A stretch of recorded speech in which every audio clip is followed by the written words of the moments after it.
Hello hi ನಮಸ್ಕಾರ ಸ್ನೇಹಿತರೆ, government job YouTube ಚಾನಲ್ಗೆ ಸ್ವಾಗತ. ಇವತ್ತು ನಾನು ನಿಮಗೆ NIT ಕರ್ನಾಟಕ ಕರೆದಿರುವಂತಹ ಪೋಸ್ಟ್ ಬಗ್ಗೆ ತಿಳಿಸ್ಕೊಡಕ್ಕೆ ಬಂದಿದ್ದೀನಿ. NIT ಕರ್ನಾಟಕ ಸೂರತ್ಕಲ್ಲು, ಇಲ್ಲಿ ನೋಡಿ, ಇಲ್ಲಿದೆ, ಕ್ಲಿಕ್ ಮಾಡ್ಕೊಳ್ಳಿ. NIT ಕರ್ನಾಟಕ ಸೂರತ್ಕಲ್ಲು ರಿಕ್ರೂಟ್ಮೆಂಟ್ ಕರೆದಿದ್ದಾರೆ. 100 ಪೋಸ್ಟ್ಗಳಿದ್ದಾವೆ ಸ್ನೇಹಿತರೆ, ಓಕೆನಾ. 100 ಪೋಸ್ಟ್ಗಳಿದ್ದಾವೆ. ಇದು ಬಂದು ಸೂರತ್ಕಲ್ಲಲ್ಲಿ ಇರುವಂಥದ್ದು. ಇದ್ರದ್ದು ಫ್ಯಾಕಲ್ಟಿ ವೇಕೆನ್ಸಿ ಕರೆದಿದ್ದಾರೆ, ಓಕೆನಾ. ಫ್ಯಾಕಲ್ಟಿ, ಓಕೆನಾ, ಟೀಚರ್ಸ್, ಪ್ರೊಫೆಸರ್ಸು, ಅಸಿಸ್ಟೆಂಟ್ ಪ್ರೊಫೆಸರ್ಸು. ಅದಕ್ಕೋಸ್ಕರ ಅಪ್ಲಿಕೇಶನ್ ಫೀಸ್ ಬಂದು ಜನರಲ್ ಮತ್ತು OBCಗೆ 2500 ಇದೆ. SC/ST ಕ್ಯಾಟಗರಿ PWD ಅವರಿಗೆ ಯಾವುದೇ ರೀತಿಯ ಫೀ ಇಲ್ಲ ಸ್ನೇಹಿತರೆ, ಓಕೆನಾ. ಆಮೇಲೆ ಇದ್ದು ಲಾಸ್ಟ್ ಡೇಟ್ ಬಂದು 17/8/2024 ಓಕೆನಾ. ಮತ್ತೆ ನಿಮ್ಮ age limit beyond the age of 60 years are encouraged only for designated candidates, ಓಕೆನಾ. ಡಿಗ್ರಿ, PG, PhD ಆಗಿರಬೇಕು. ಅಸಿಸ್ಟೆಂಟ್ ಪ್ರೊಫೆಸರು 87 ವೇಕೆನ್ಸಿ ಇದ್ದಾವೆ. Assistant professor backlog 9. Associate professor 2 ಇದೆ, ಪ್ರೊಫೆಸರ್ 2 ಇದೆ, ಓಕೆನಾ ಸ್ನೇಹಿತರೆ. ಇದ್ರದ್ದು ವೇಕೆನ್ಸಿ ಎಲ್ಲ ನೋಡಿದ್ವಿ. ಈಗ ನೋಟಿಫಿಕೇಶನ್ ನೋಡೋಣ, ಓಕೆನಾ. ನೋಟಿಫಿಕೇಶನ್ ಅಲ್ಲಿ ನೋಡಿ, recruitment for faculty positions, 12 engineering institute ಅಲ್ಲಿ. ಇದು ಒಂದು national institute of technology Karnataka, ಸೂರತ್ಕಲ್ಲಿರೋಂಥದ್ದು, ಮಂಗಳೂರಲ್ಲಿರೋದು, ಓಕೆನಾ. ಇದ್ರದ್ದು last date of submission of online application is 17/8. Hard copy ಏನಾದ್ರು ಸಬ್ಮಿಟ್ ಮಾಡಿದ್ರೆ 23/8 ವರೆಗೂ ಇದೆ, ಓಕೆನಾ ಸ್ನೇಹಿತರೆ. ಇದ್ರದ್ದು chemical engineering UG, BE, BTech ಆಗಿರ್ಬೋದು, ಅಥವಾ PhD ಆಗಿರಬೇಕು. ME, MTech, PG degree.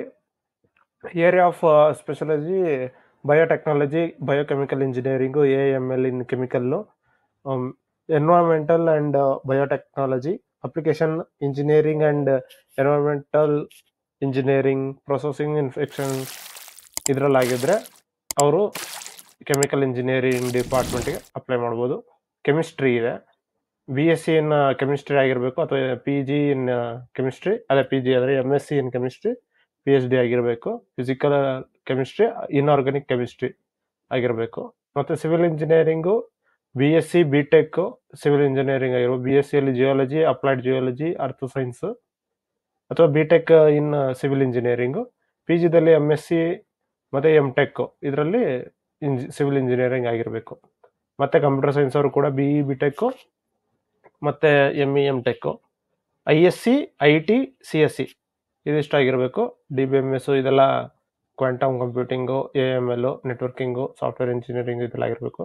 Electronics engineering, electrical and electronics ಅಲ್ಲಿ BE, BTech, EC, EE ಇದು, ಡಬಲ್ ಇದು, ಓಕೆನಾ. END ಇದು, ಇದನ್ನು ಅಪ್ಲೈ ಮಾಡಿ. ಅದ ನಂತರ electronics and communication engineering EC ದಲ್ಲಿ BE, BTech, ME, MTech, VLSI, signal processing, communication engineering ಇದಕ್ಕೆ ಕರೆದಿದ್ದಾರೆ.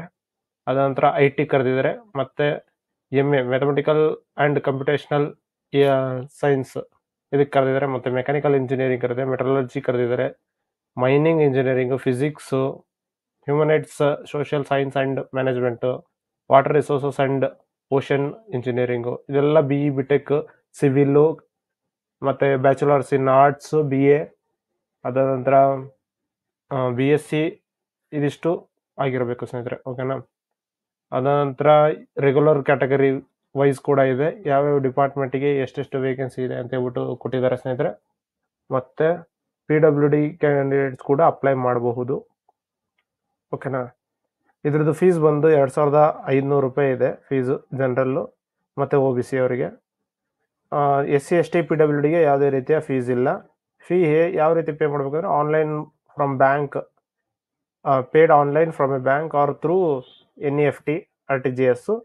ಸೊ ಅವ್ರದ್ದು ಅಕೌಂಟ್ ನಂಬರ್ ಫುಲ್ ಡೀಟೇಲ್ ಕೊಟ್ಟಿದ್ದಾರೆ, ಓಕೆನಾ. Mention the application number and candidate name in the NEFT payment form, ಓಕೆನಾ.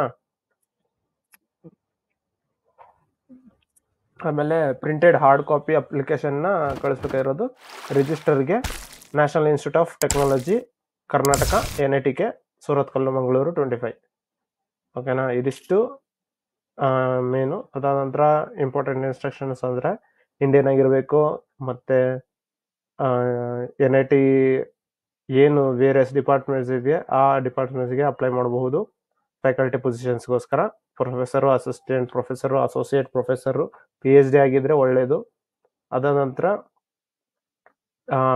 Fresh appointments beyond the age of 60 are encouraged only for distinguished candidates with impactful industry oriented R&D career having ongoing or approved extremely funded projects. ಇವರು ಯಾರಾದರೂ 60 ವರ್ಷದ ಮೇಲ್ಗಡೆ ಇರೋರು ಯಾರಾದರೂ apply ಮಾಡೋಂಗಿದ್ರೆ ಮಾಡಬಹುದು ಅಂತಲೂ ಇದೆ. ಆಮೇಲೆ 60% ಎಲ್ಲದರಲ್ಲೂ ಅಗ್ರಿಗೇಟ್ ಇರಬೇಕು, 6.5. ನಂತರ candidates working as engineers, scientific officers, scientist in central government research organisation, R&D organization meeting all the eligibility conditions also can also apply. They need to provide proof of their credentials certified through a competent authority. Okay, ಆಮೇಲೆ PhD acquired ಆಗಿದ್ರೆ from NIT Surathkal can apply only after having at least 3 years of post PhD certificate outside NITK.